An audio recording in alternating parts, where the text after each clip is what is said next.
War is a global conflict between countries, regions, people. To our great regret, there has not yet been a decade without wars. If you look at history and what is happening now, unfortunately there will be wars because they are beneficial from different aspects. Influence, power, money. Let's put aside all this and see the top 5 possible wars in the future.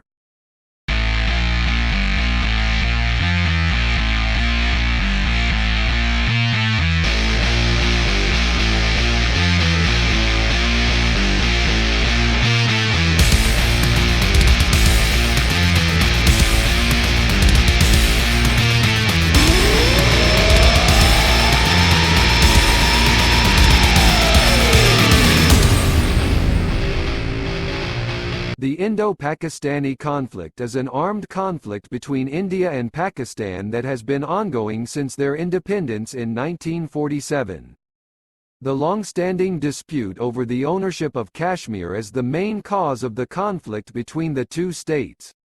Currently, Kashmir is divided into several parts. This is the Indian state of Jammu and Kashmir, which is home to about 10 million people. The self-proclaimed state of Azad Kashmir, which can be translated as Free Kashmir, it is home to about 3.5 million people. It is controlled by Pakistan. Countries over time have already fought among themselves several times. There was both the First Kashmiri War and the Second Kashmiri War. In the First War, 60% of the territories passed to India, and according to the results of the second, it ended in a draw. A new round of the Indo-Pakistani conflict happened in 1971. This time, the reason was India's intervention in the civil war in East Pakistan. Then Pakistan was then defeated and Bangladesh became an independent country. For Pakistan and India, Kashmir is still a stumbling block. Since then, there have been 2 armed border conflicts, in 1984 and 1999, which were not of a large-scale nature. The prognosis is that war could break out at any moment here, but the deterrent is the nuclear weapons of both countries. Although the probability of India's victory looks like a more likely scenario, I do not think that for now, in addition to skirmishes on the border, we will see a theater of hostilities. But everything can change at any moment.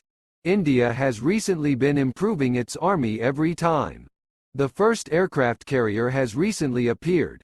It is building submarines and Pakistan is not standing still buying equipment from the United States. Greek-Turkish relations throughout history have been marked by mutual enmity and brief periods of reconciliation since the time when Greece gained independence in 1821 from the Ottoman Empire. At present, there may be a war between countries for the Aegean Islands. Recently, countries have been building up their military potential in this area and have made various threats against each other. In a recent interview in 2022, Erdogan said that such behavior by Athens could end in disaster for them.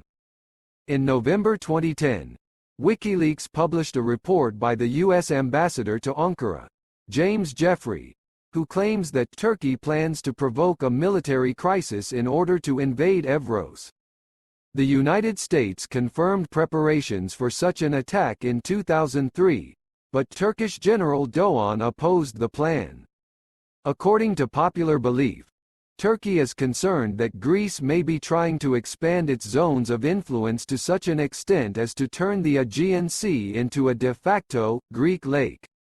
In addition, Greece is concerned that Turkey may try to occupy half of the Aegean Sea, that is, to establish a Turkish zone of influence up to the middle of the Aegean Sea, beyond the line of the islands of Lesbos, Chios, Samos and the Dodecanese Islands, thus turning them into exclaves surrounded by Turkish waters and thus cut off from the main part of Greece.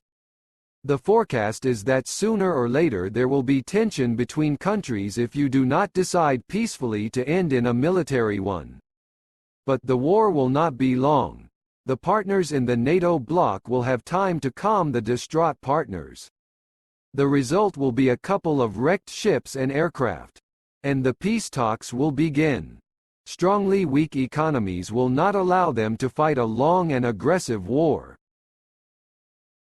The Korean Crisis, also known as the Korean Missile Crisis, was a continuous series of rising tensions between North Korea, South Korea, the United States, and Japan that began after North Korea launched a satellite on December 12, 2012 and conducted a nuclear test on February 12, 2013. The crisis is characterized by an extreme escalation of the rhetoric of the Kim Jong-un regime.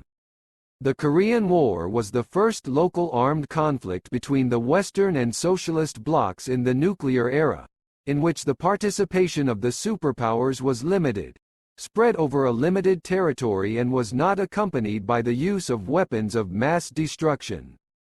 Although the conflict ended in a truce and neither side achieved victory, the war had important political implications both for Korea itself and for the rest of the world. Lately we have seen very strong tension in this territory. Nuclear exercises and launches of ballistic missiles of the DPRK and joint military exercises of South Korea, the United States and Japan. The forecast is clear that at the beginning of hostilities, the DPRK will be defeated due to the backwardness of the economy and the army. To fight against South Korea and its allies is suicide for them. But the presence of nuclear weapons and the fact that Seoul is near the border and it is unlikely that a nuclear missile will be shot down by air defense is a deterrent to the outbreak of hostilities. The war at its most extreme will be along the demarcation line. Strikes deep into each other's territory are possible. Probably end in a draw.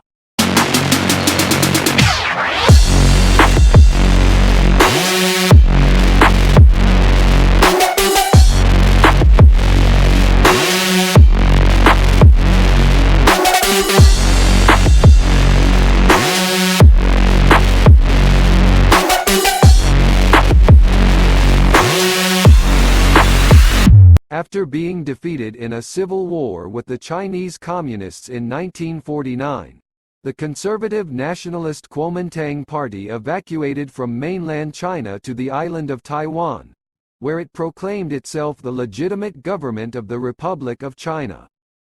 The most interesting thing is that the government of Taiwan claims the territory of China and China claims the territory of Taiwan. The United States has a one China policy but is an ally of Taiwan.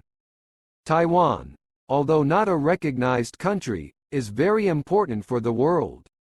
A huge number of chips and semiconductors are made here, which are nowhere else in the world, and it is understandable why the United States is so protective of this small island.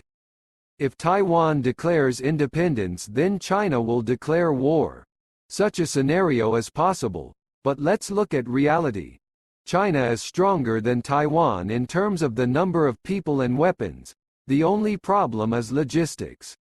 Taiwan is an island that will not be easy to capture. The landing force will be destroyed.